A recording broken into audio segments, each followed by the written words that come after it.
দিৱসভাগ পালন কৰা হৈছে। সেই হেতুকে মই মহাপুৰুষজনাক এটি তেওঁলোকৰ মুখাৰে প্ৰণিপাত জনাব বিচাৰিছোঁ।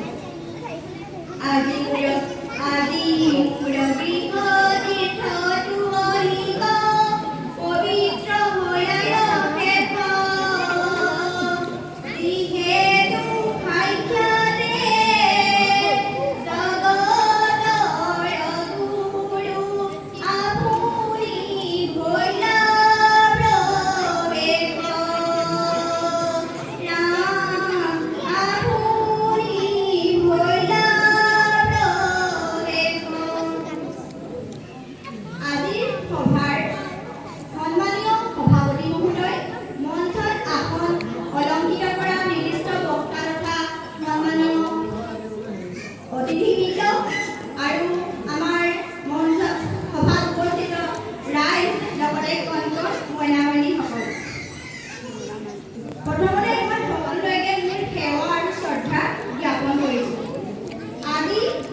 প্ৰত্যেক বছৰে আমি 20 জুন তাৰিখে এই দিৱস পালন কৰোঁ।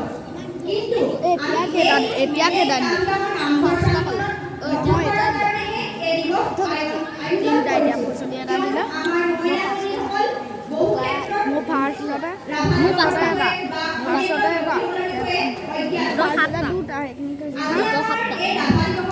তিনটা পালো